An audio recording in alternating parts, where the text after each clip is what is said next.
We have breaking news. In about 30 minutes, President Donald Trump is expected to take the stage at his rally in Corpus Christi, Texas. This rally comes ahead of Tuesday's hotly contested, fiercely fought Texas Republican and Democratic Senate primaries. President Trump is expected to focus on the midterms in this rally. If the Republicans lose the House come November, President Trump knows for all intents and purposes his administration is over. He becomes a lame duck president. And even more, impeachment proceedings for himself and his cabinet are likely. We're going to take you live to the president as soon as he takes the stage. And today, in other presidential news, a former president, Bill Clinton. Today, like his wife yesterday, Clinton took the oath to tell the truth, the whole truth, and nothing but the truth in testimony before the House Oversight Committee. The topic, disgraced financier and sex trafficker Jeffrey Epstein. More on what Clinton testified to in just a moment. And a shoot-down of a drone in the United States. The United States military using a laser down the drone near the U.S.-Mexico border. Whose drone? Why did it need to come down? We have more on that later in the hour. But first, right now, as noted, former President Bill Clinton is being deposed by the House Oversight Committee. Clinton's deposition is part of the committee's investigation into disgraced financier and sex trafficker Jeffrey Epstein. Yesterday, Clinton's wife, former First Lady, former U.S. Senator, and former Secretary of State Hillary Clinton was deposed by the same committee. The former president's deposition is being held behind closed doors in Chappaqua, New York. Just like his wife's, his deposition is being recorded and will later be released. National correspondent Logan Ratick is in Chappaqua, New York, with the latest. Logan? Greta, good evening. And former President Bill Clinton is the first former president to be forced to testify before Congress. And this deposition is taking place about a mile away from his home here in Chappaqua. Now, members of both parties on the Oversight Committee say that he is fully cooperating with their questions, and there's no pleading of the fifth in this deposition, unlike the one that Ghislaine Maxwell had just a few weeks ago. Now, flight logs show that Bill Clinton traveled on the Lolita Express, which was Jeffrey Epstein's private plane, at least 20 times after his presidency ended in 2001, and that he was on the White House guest log 17 times was Epstein between 1993 and 1995. The former president saying under oath that he never visited Epstein's island in the Caribbean. Republicans asked him about the photo you can see here, Bill Clinton and Epstein's co-conspirator Ghislaine Maxwell swimming in a pool together, and other images from the Epstein files, including photos of Bill Clinton with unidentified women, as well as Epstein and Maxwell's ties to the Clinton Foundation. Clinton telling the committee, quote, as someone who grew up in a home with domestic abuse, not only would I have flown on the plane, but I've flown on the plane, or if I had any inkling of what he was doing, I wouldn't have turned myself in and led the call for justice for his crimes, not sweetheart deals. The former president also talking about what Hillary Clinton went through yesterday and disagreeing with the committee, saying, quote, you made Hillary come in. She had nothing to do with Epstein, nothing. She has no memory of ever meeting him. She never traveled with him, nor visited any of his properties. Now, we also heard from Chairman James Comer. He was talking about what the former president was saying in terms of President Trump, and he says that President Clinton rather said that Jeffrey Epstein did not have any ties that he knew of with President Trump. That's what Trump allegedly told Bill Clinton. That's what Clinton said behind closed doors. Now, President Trump is also weighing in on what happened at this deposition today. He weighed in on the fact that Bill Clinton is testifying, and he also talked about how Howard Lutnick, his Commerce Secretary, is also potentially going to be subpoenaed by this committee. This is what President Trump said on his way to Texas. I don't like seeing him deposed, but, you know, they certainly went after me a lot more than that. I don't like seeing him. Look, I like him. And I don't like seeing him deposed. Subpoena Howard Lutnick. What is your reaction to that? Well, Howard would go in and do whatever he has to say. He's a very innocent guy, doing a good job. Now, there haven't been that many media opportunities during the course of this deposition, but Chairman Comer, I mentioned, did come out, and here's what he told the press. Obsession about President Trump from the media. A lot of curiosity about President Trump from the media. I want to make a statement because they'll probably not mention this when they come out here. Ranking Member Garcia asked President Clinton, quote, should President Trump be called to answer questions from this committee? And President Clinton said, that's for you to decide. After that press gaggle from Chairman Comer, we heard from the aforementioned Robert Garcia, the top Democrat on this committee, and here's what he said about this deposition. So he's been very cooperative, and in fact, I don't think has given any sense that he's been uncomfortable to be there. In fact, I think he's been pretty interested in answering, I think, all the questions of both the Republicans and the Democrats.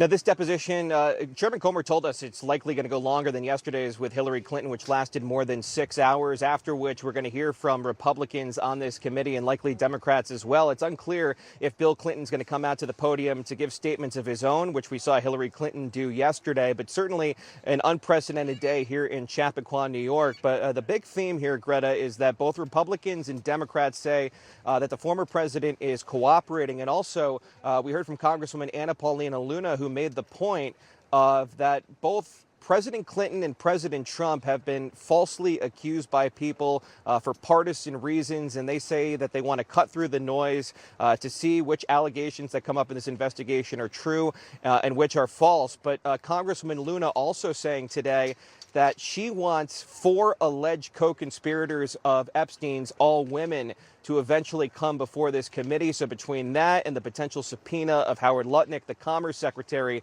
this investigation is far from over. Back to you. Logan Ratick, thank you. Former federal prosecutor Joe Moreno joins me. Okay, Joe, take it away. What do you think? I mean, this obviously the girls or women, it's terrible what happened to them, but I have a real problem with what's going on. 6 hours with the former president and Secretary of State when she never even met the guy. The drama continues. I realize it's dangerous to make predictions in this town, but I'm going to go on a limb and make 2.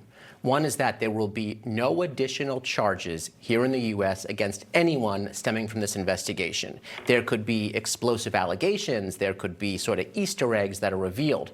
No one will be charged. The second is Bill Clinton will not be the last former president to be deposed, because now 100% the Democrats, as soon as they take control of the House or the Senate, will be calling Donald Trump. It's not going to happen during his presidency because they really can't force him to. But the minute he's a former president, you can bet they'll do all they can to hear from him. I'll tell you, there's so many troubling aspects of this. I mean, it's not a legal matter. You and I both know that. It is totally political at this point because no charges are going to be brought, no can. But even take a look at one of the biggest donors to the Republican Party, or not one of the biggest, but a large donor to the Republican Party is Wexner from Ohio. And he is the one who got apparently swindled by Epstein, which is why Epstein got so much money, made so much money. Wexner is a billionaire, started Victoria's Secret. And they deposed Wexner 2 weeks ago in Ohio, and there are 26 Republicans on the committee. And not one of the 26 Republicans on the committee showed up for the deposition at all. They could have found one. Comer apparently was having oral surgery, fine, but that leaves 25 more.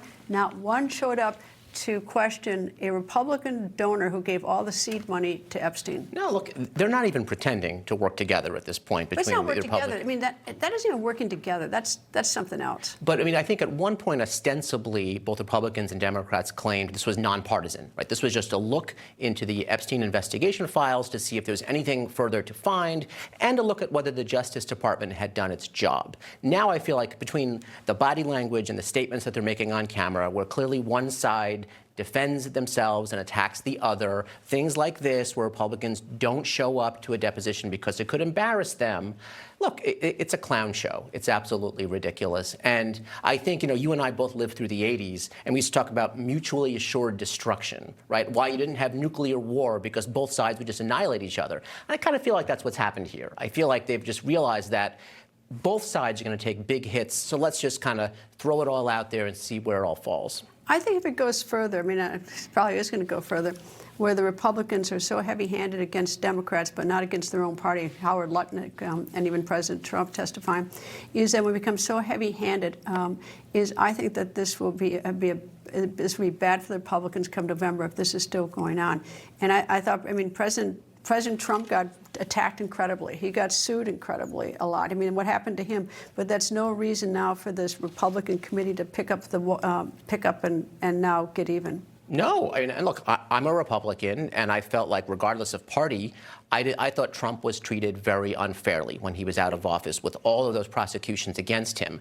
I'm going to call out my own party here. I mean, I don't like the fact that Republicans going to claim to have the high ground, and then when it comes to like this, when they're clearly not into it when it might embarrass them, I don't see how they could possibly now claim that whether they're in the majority or the minority next year, how you can't subpoena and call someone like Lutnick or Donald Trump himself to testify. I think they've also dropped out a lot of time here because they talked about, Logan just reported that he was at the White House. I forgot how many times I wrote notes, like 20 times. I'm like, is at the White House 20 times or something at the White House, but that was while he was president. But Epstein didn't get charged until July 2006. And I don't know of any activities at all prior to July 2006 on a lot of these people. They had no idea. I mean, I assume they had no idea. I guess that's what the point of the committee is, to see whether they did idea. But even in 2006, is that Jeffrey Epstein, and this is the fault of the prosecutors, just slapped his hands and sent him back home, essentially. And he kept going with this horrible, detestable behavior. But it's like, I mean, who knew? Well, I think you're going to see a big difference between folks who associated with Epstein before '06 and those who continued to associate with him after his plea in Florida in 2008. I think, to their benefit, I think both Bill Clinton and Donald Trump have the advantage of saying, we mostly associated with him in the 90s and early 2000s. Once he got involved with this prostitution claim down in Florida, we distanced ourselves largely from him. I think that's in their favor.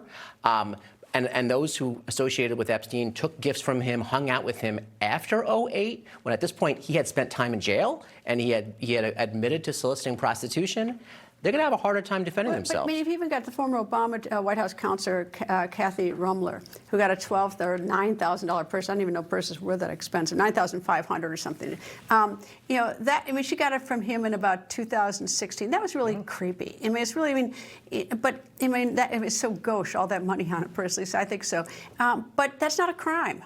That's not a crime. It's not a crime, but I mean, this is, as an attorney, that's someone who had an incredible legal career and an incredible job at Goldman Sachs. So to see a career end like that because of an association like this, sure, it's not a crime. Well, it's not the only thing. I mean, there are other emails and stuff like that. I mean, there's an awful lot of creepy, gross behavior by a lot of people that doesn't amount to a crime. That's my point. And again, as a prosecutor, though, I get uncomfortable because there's all kinds of information we have as prosecutors that, for one reason or the other, we don't charge, either because it's not substantiated, because we can't trust the source of it, because we don't feel like we have evidence to prove in court beyond a reasonable doubt. If this were the new standard, we could release all kinds of stuff about all kinds of people, and it would just become an absolute lack of due process. You would have whatever is in prosecutors' hands throw out there with no protections to people. I'm uncomfortable with it. I guess if you believed in the investigation, since Clinton's in the pictures, it's fair to ask him questions about whether he saw any of these girls abused. I guess that's fair. It's too late. It's too late now. No. But I'm saying that, you know, as much as I don't like this investigation and as much as it's beyond the statute of limitations, I mean, if you think that this investigation is a fair one, fundamentally, but Hillary Clinton said she never even met them. They had no evidence that she'd ever even met them. I mean, and I know they've got that picture from 2010 or something where Ghislaine Maxwell was at a wedding. She's a +1 to a guy who was a big donor to the Clinton Global Initiative. There's no indication, even, you know, that Hillary even knew this, and even that enraged Bill Clinton so much that he came out in a statement and said that. And this is where both sides could have worked together in the background to say, look. Oh, it's never going to happen. That was never going to happen. This is, you know. But they could have said, all right, look, there's a limit to how far we'll go, right? We'll call Lutnick, we'll call powerful figures, but we won't go as far as former presidents and former first ladies, particularly Hillary. And I agree. I mean, there was no reason for her to appear other than the fact that. Why didn't they show up at Wexner's deposition? No, it's terrible bad faith. It's terrible hypocrisy. And it will absolutely come back to bite them come next year if the Democrats likely take the House.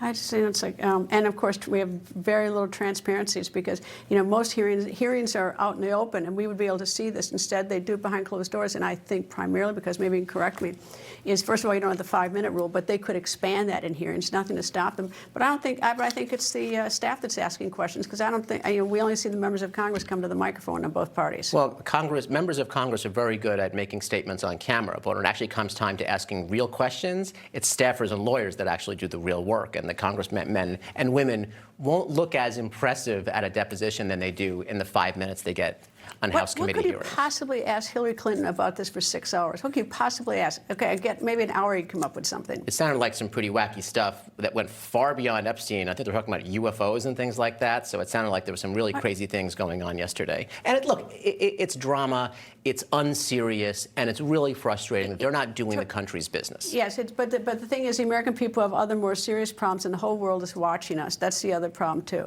I mean, I get Prince Andrew and Mandelson in the UK because they're being accused of trade secrets, but none of these people are being accused of trade secrets as sort of the litany of people come in. That's not to say that these young women haven't suffered, but it's a different issue, and indeed they have. Anyway, Joe Moreno, thank you. Thanks, Greta.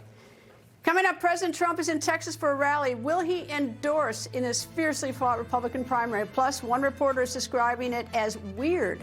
Last night, something happened near the home of Nancy Guthrie. That one, the record continues. Will you be able to afford your golden years? Do you worry how you'll make ends meet? You may be leaving up to $100,000 unclaimed. You need this special report. How to boost your Social Security and retirement by at least $100,000 or more. Get your free copy today. You've earned the benefits. Take advantage now. See our special offer to claim your free report. Call or go online today. Our family started Cane Brew with a dream and a lot of hard work. Now we're thriving, growing, and hiring. Artificial intelligence has made all the difference for our business. We're a case study for how AI is strengthening American manufacturing. Washington needs to help AI flourish. It's vital to our economic security. We cannot let China dominate these technologies. America must innovate and win. Let's protect our competitive edge. I'm Yalmer Heinrich. I'm in the nutritional business, primarily selling plant-derived minerals. Now, after being in this business for 43 years, owning a cancer hospital in Mexico, and associating with some of the most knowledgeable nutritional people in the world, I came to this conclusion. The world is sick due to a lack of minerals in our food, which is caused by a lack of minerals in topsoil. There is an incredible and proven nutritional product on the market that can overcome this problem. It's Immuno 150. This unusual food supplement contains 70 plant-derived minerals and 80 additional nutrients. There's nothing like it. Now watch the 3 videos on our website and place your order for what may be the best food supplement in the world. Now Immuno 150 is different, it's real, it's powerful, it's helped thousands, and we believe it enjoys the highest reorder rate in the industry. Thank you and God bless.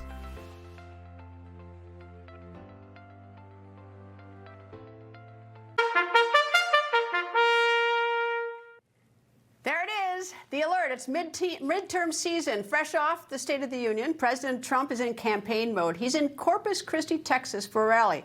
Today's rally comes ahead of Tuesday's Republican and Democratic Senate primaries. White House correspondent Mike Carter joins me from the rally. He's in Corpus Christi, Texas. Mike. Yeah, Greta, good to be with you. Corpus Christi, Texas. It is a huge natural gas industry here. It's the mecca for natural gas across the country. 42% of America's LNG is produced right here in Corpus Christi. And you can see behind me, President Trump planning to put that on display today. Also, what the president is expected to put on display today, perhaps an endorsement in the Texas Republican race for Senate. He hasn't done it as of yet. Will it be Senator John Cornyn, the current Republican senator of Texas, or perhaps the Attorney General of Texas, Ken Paxton, or maybe Congressman Wesley Hunt? They're all 3 men are locked in a tight battle for Texas's Senate primary, which is on Tuesday. So far, the president has not endorsed anyone yet, but John Cornyn, the senator from Texas, has ridden down here today to Corpus Christi with President Trump on Air Force One. Now, right before he left the White House today, the president breaking some news on Cuba. It was less than 2 months ago the president announced a takeover of Venezuela. Here's what he had to say about Cuba today. We could very well end up having a friendly takeover of Cuba. Well, what about the votes, sir? After many, many years, we've had a lot of years of dealing with Cuba. And of course, the president's announcement on Cuba today coming just days after the Cuban government struck that speedboat that was registered out of Florida. We had reportedly at least one American involved on that. Several killed, including that one American. All right, let's talk about the Senate Democrat primary. Of course, Jasmine Crockett going up against James Tallarico. That is a highly publicized race as well. And a lot of folks outside of Texas have been pouring money into that race, so much so that Democrats have now outpaced Republicans in early voting in this primary race, which early voting does end today. But both of those Democrats, Greta, feel like they have a good chance at winning this Senate race. Texas has not elected a Democrat senator since 1988. Could this be the year that finally turns around? Well, not Ken Paxton, the current governor, current senator, John Cornyn, they don't definitely feel that way, but people feel all sorts of ways about John Cornyn, Ken Paxton, Wesley Hunt. We talked to a few of them at the rally today.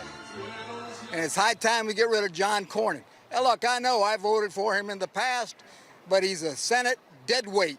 I don't believe that. He stands with Trump and the conservative part of the Republican Party. I'm not going to go there, but Cornyn has been there for a long time, and he's good. James Tallarico, Jasmine Crockett, they think they can win this Senate race here in Texas. I think we're a red state here, man. So I don't think so, but we'll see what happens. If John Cornyn does win the primary and goes up against James Tallarico or Jasmine Crockett, who are you voting for then? Look, I'm a Republican. I'm going to keep true to my Republican roots. However, nobody's going to beat Ken Paxton.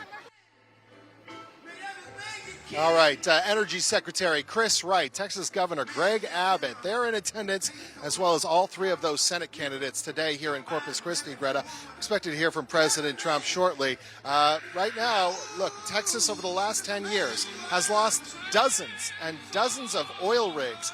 Texas has lost about 64% of its oil rigs over the last 10 years. At the same time, Greta, it is producing more oil. Over that last 10-year span, Texas has actually produced 94% more oil than it did a decade ago. Why is that? Well, the state of Texas says it's just gotten better at producing oil. These oil rigs don't require as many people, and we don't need as many of them to produce oil to ship around the country. So that has cost Texas a lot of jobs, though. Thousands of jobs have been cut over the last several years because of a better oil refinery here in Texas. So we expect to hear the president really drill down onto that today, what he's going to do to bring jobs back to the Lone Star State. Greta? Mike, this is a campaign season. You're at a rally, and it's so well choreographed. He's even got the music in the background. He plays that music at the Rose Garden. He plays it at Mar-a-Lago. Do you have any idea what's on his playlist? You're going to hear YMCA. I mean, what are we going to hear today? Have any idea? You know, don't know what we're going to hear today, Greta, but this is a good nugget. You know, a lot of these rally stops the president's been doing over the last couple months, they've been obviously focused on the economy, but they have been smaller rallies than we usually saw during obviously when President Trump was running in 2024. That is not the case today. The line extended around the block, I want to say a good quarter of a mile. There are thousands and thousands of people that wanted to be at this rally today. So that does say something about just the energy in the Senate primary race and the energy that Texans have for President Trump coming here today. Yeah, I think I don't know if it's Enya playing now in the background. I'm not sure, but I think the viewers need to know that Trump actually picks all these songs. Oh, it's Sinead O'Connor. You're right. Yeah, you're right. That's who it is. But he picks all his own songs on these, so it is quite an amazing thing. Anyway, Mike Carter at the rally, Corpus Christi, thank you. Nothing compares to you, Greta. I owe you for that one. Anyway, former CNN host Don Lemon has more legal woes. A Minnesota church congregant is suing him and suing several others. This comes a month after Lemon and several anti-ICE protesters stormed the city's church in St. Paul, Minnesota. The congregant suing Lemon civilly in federal court is Ann Doucette. She claims Lemon and the others interfered with her ability to worship. She also claims she suffered emotional distress and trauma. So now to the criminal docket. As you know, Lemon is facing criminal charges for a federal civil rights crime. The former CNN host has insisted he was at the church not to protest himself, but to cover the protest. A jury will decide that. Also today, the DOJ said they are charging 30 more people in the church protest. Attorney General Pam Bondi says 25 of the 30 have been arrested. And coming up, why did the U.S. military use a laser to shoot down a drone flying near the U.S.-Mexico border? Find out when the record continues. It's our America. We built it. Courage, freedom. Millions go to Newsmax when they need to know. Start today on the free Newsmax app. Newsmax is real news for real people. Since the founding of America 250 years ago, many things have changed. The homes in which we live, the clothes we wear, the jobs we hold, the conveniences we enjoy. But some things never change. The commitment of husband and wife, the importance of passing along our values to our children, the rewards of service to community and country, the faithfulness of God. Some wonder how America has thrived for so long and how we can ensure she continues to. As long as we keep first things first, we've only just begun. America, the beautiful. I lost 110 pounds. You couldn't tell at all because of my excess skin. So Novella changed that. Introducing the new Lift EX, the just one visit total body transformation. I decided to give Sonobello a try. You can see my waist. Lift EX is our breakthrough 360-degree body lift alternative that sculpts, tightens, and lifts your stomach, waist, thighs, and backside. And Lift EX is exclusively available at Sonobello. Easy monthly plans make your best body more affordable than ever. Call to book your free consultation today. I'm Elmer Heinrich. I'm in the nutritional business, primarily selling plant-derived minerals. Now, after being in this business for 43 years, owning a cancer hospital in Mexico, and associating with some of the most knowledgeable nutritional people in the world, I came to this conclusion. The world is sick due to a lack of minerals in our food, which is caused by a lack of minerals in topsoil. There is an incredible and proven nutritional product on the market that can overcome this problem. It's Immuno 150. This unusual food supplement contains 70 plant-derived minerals and 80 additional nutrients. There's nothing like it. Now watch the 3 videos on our website and place your order for what may be the best food supplement in the world. Now Immuno 150 is different, it's real, it's powerful, it's helped thousands, and we believe it enjoys the highest reorder rate in the industry. Thank you and God bless.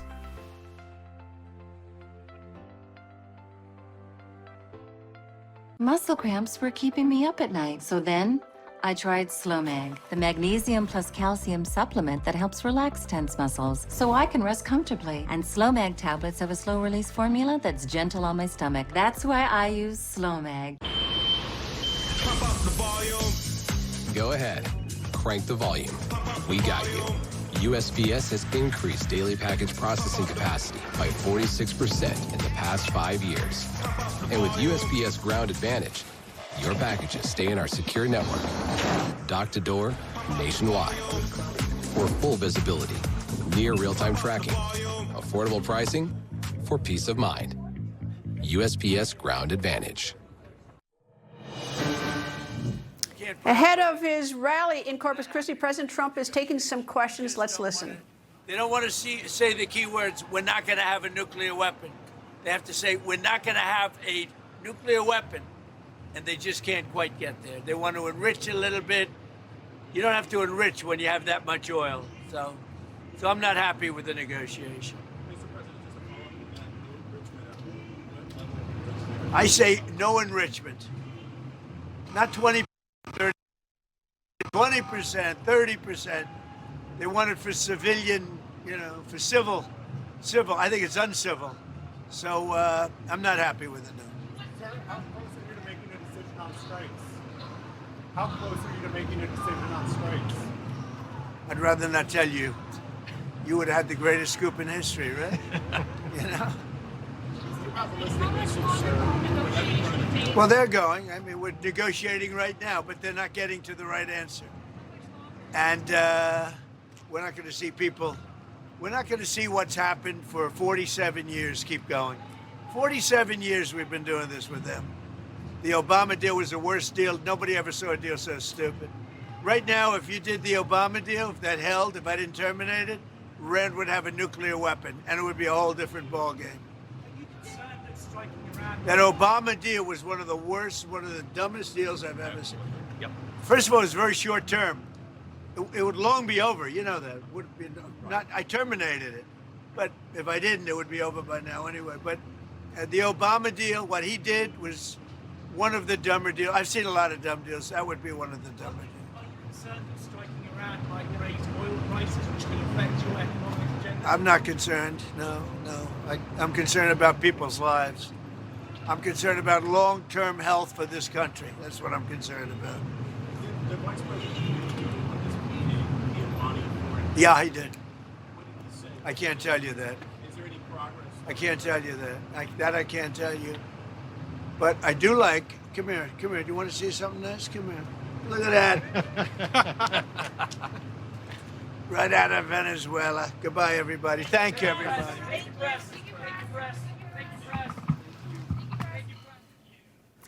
Of course, that's Donald Trump, our president, taking questions ahead of his Texas rally where Mike Carter is. We're going to take you live to the president when he does take the stage at the rally. Meanwhile, the United States military used a laser to shoot down what they believed was a threatening drone flying near the southern border. And here comes the oops. The drone they shot down was ours. It was not an enemy drone. It belonged to U.S. Customs and Border Patrol. As a consequence of this military action, the FAA closed airspace around Fort Hancock. That's about 50 miles south of El Paso. By the way, this is the second time in 2 weeks that a laser was fired in the area. Lawmakers are furious that has happened again. Democrats on the House Transportation Infrastructure Committee issued a joint statement saying, "Our heads are exploding over the news that the Department of Defense, war now, reportedly shot down a Customs and Border Patrol drone using a high-risk counter-unmanned aircraft system." The Pentagon, the FAA, and CBP also issued a joint statement saying, at President Trump's direction, the Department of War, FAA, and CBP are working together in an unprecedented fashion to mitigate drone threats by Mexican cartels and foreign terrorist organizations at the U.S.-Mexico border. They said the shootdown was meant to mitigate a seemingly threatening unmanned aerial system operating within military airspace, and that it happened far away from populated areas where there was no commercial aircraft in the vicinity. Note, that joint statement still doesn't explain how this military blunder could have happened, shooting down our own CBP drone. Former U.S. Deputy Military Representative, NATO, and retired U.S. Air Force Brigadier General Blaine Holt joins us. General, maybe you can explain how this happened, because certainly that statement left that out.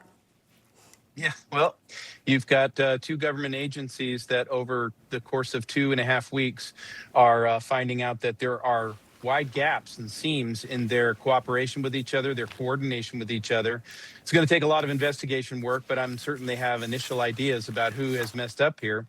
But let's also remember that we're about to start expanding the war on the cartels. We're going to tighten that up. So these early missteps, if you will, need to get taken care of, no question about it. But we're on the way to a place where we're going to be protecting Americans from drones in a very effective way. Friend or foe analysis, that has to come. But don't think so quickly that that's an easy thing to do in this environment with very low-flying aircraft, unmanned aircraft. This is new territory for us, pretty much. Why is it called high risk? I mean, what's the risk involved here besides the tremendous waste of money and shutting down the airspace and everything else? Is there, I guess maybe the risk of a drone coming crashing down on somebody? What's the high risk? The high risk part is that if we're misidentifying robotic aircraft, is there a chance that these lasers are going to mistake an actual airplane that's not a combatant for a drone? We've got to go find out what these tactics, techniques, and procedures are so that when we start to activate these systems that have to make decisions with people attached to them in milliseconds, are we in a good place to mitigate that risk, or are we in trouble? Do we have more work to do? It looks like we've got more work to do. So how does this laser work? It basically melt the drone? Is that essentially in very lay terms? Yeah, it can kill the drone in a variety of ways, but you've got the right idea. An optical beam will go out, it will find the craft, and then it will hit it right there, dead on in the center. And with the heat source, it's going to be dysfunction. Usually, it's the battery that's going to fail that thing immediately. How much time did anyone have to think to do this? I mean, could you have picked up the phone and said, anybody in the area, any government agency have a drone up there? I mean, is there any, how was this a split-second decision? Normally, it would be kind of a split-second decision, especially if you had semi-autonomous weapon systems involved. What I would be asking, the questions that I would ask in an investigation is, did the military have airspace cordoned off that if anything is in that airspace, it's going to get hit? That we have to know. The other part is, what was the decision-making time frame? What are those, what we call the rules of engagement with that? And do we have it sufficient in case there are real cartel drones with real bombs coming across our border? So the mistakes we're seeing right now actually in the long term could be a blessing. It's a blessing that nobody got hurt here, just a lot of expensive equipment. But we see the seams, and the interagency needs to do better. I think CBP could have also notified the military that we have so many drones up in the air, and this is the range we're doing. This is what we do. I mean, there's just such incredible lack of coordination that it's frightening. Brigadier General Blaine Holt, always nice to talk to you. Thank you, sir. Talk to you. Take care. Last night near the home of missing 84-year-old Nancy Guthrie, something weird happened. A man was arrested for DUI outside Nancy Guthrie's Tucson home. He was arrested after reportedly driving past her home 50 to 100 times while staring at a photo of her on his phone. Journalists spotted the suspicious driver in a blue vehicle. He was slowly circling the house and pausing at the memorial outside. Police were called. The man failed sobriety tests and was taken into custody. According to authorities, the man has no connection to the ongoing investigation into Nancy Guthrie's disappearance. Coming up, what does rapper Cardi B have to say about Texas? Start guessing. That when the record continues. You deserve high quality. You really do. At Balance of Nature, we don't cut corners. We could cut corners or extract individual vitamins and minerals rather than source whole foods. But that's not who we are. We don't isolate one specific part and sell it alone. Why? Because phytonutrients are woven into the whole plant. Everything works together as one complete package the way nature intended. Balance of Nature supplements aren't dried juice or a powdered extract. They are a vibrant mix of ingredients of 47 whole fruits, vegetables, spices, and fibers. Each ingredient then goes through a tailored vacuum-cooled process, is grounded into a fine powder, and packed into plant-based capsules in order to preserve those naturally occurring phytonutrients. We are real ingredients only, always. Start your journey with Balance of Nature supplements. Go to balanceofnature.com and subscribe and save today. AI company Palantir makes critical decisions for governments around the world. In 2019, Palantir bought $50 million in gold in case of black swan events. Not surprising what followed. In 2020, a pandemic shut down the global economy. And in 2022, Russia invaded Ukraine. In 2023, we had a regional banking collapse. And in 2026, could a 1929-style market crash be the final straw? Give Patriot Gold Group a call at 888-528-4290 before it's too late. Patriot Gold Group is Consumer Affairs' top-rated gold and silver dealer 9 years in a row. Home of the No Fee for Life IRA. Patriot Gold Group is patriots protecting patriots. Call now, 888-528-4290. Hello, everyone. It's President Donald J. Trump, and it's Trump time. Check out this red beauty. It's one of my new watches. Wear it proudly on your wrist, and everyone will know exactly what it's for, who it represents. It's really going to be something special. It's for your favorite president. Get your watch today at gettrumpwatches.com. These make a great gift. It's Trump time.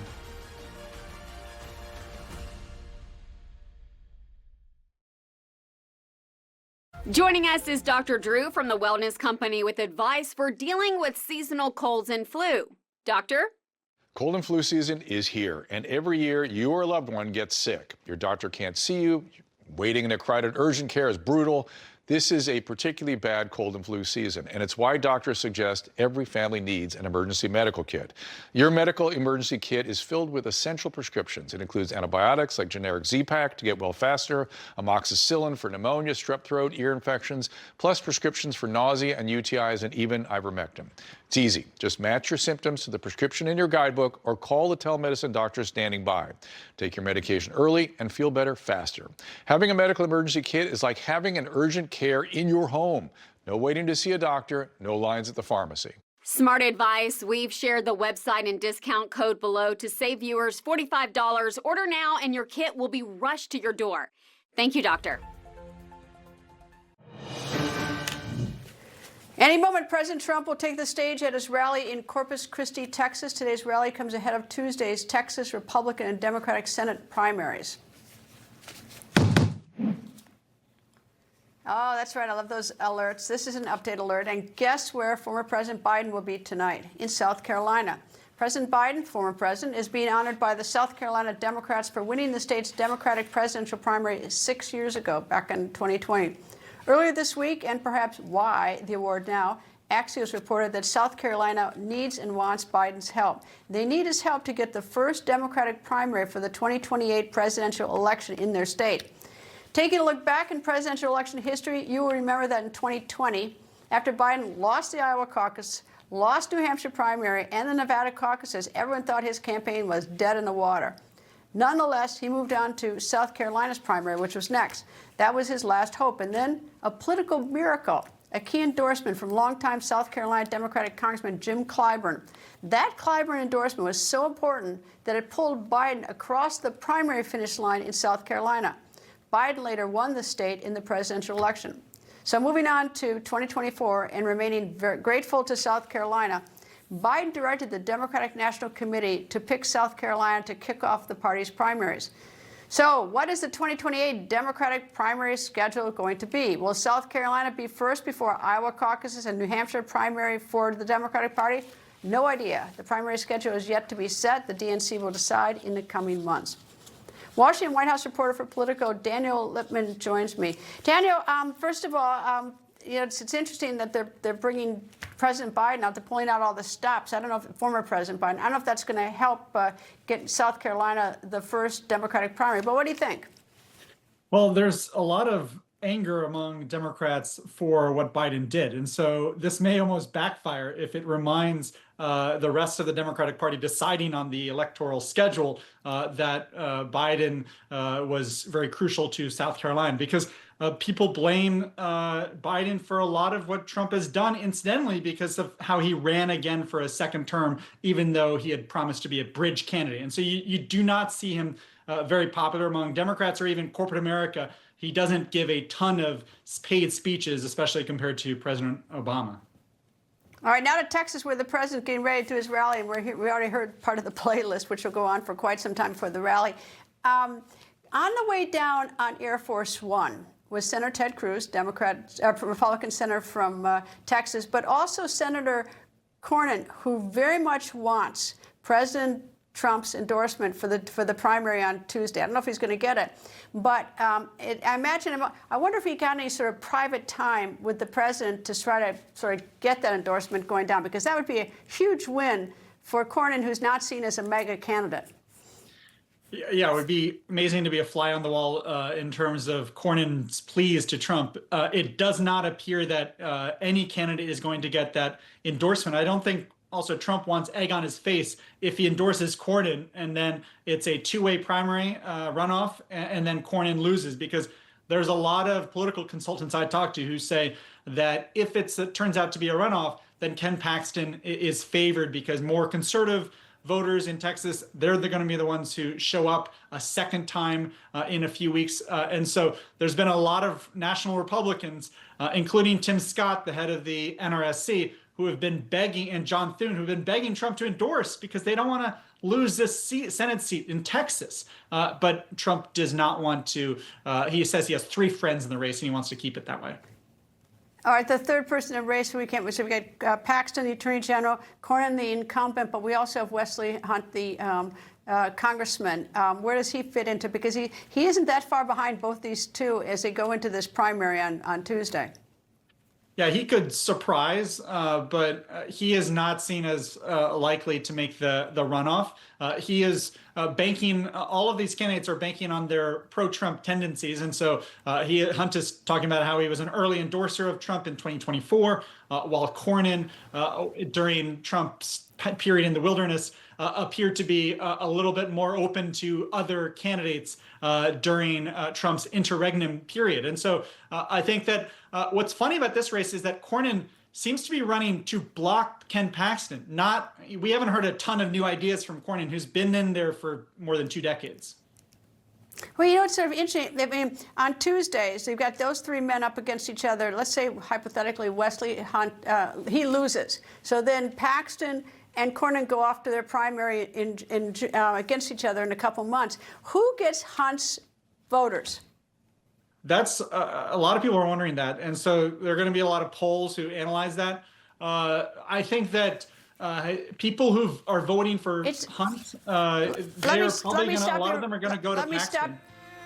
Let me stop you right there. It's President Trump taking the stage to his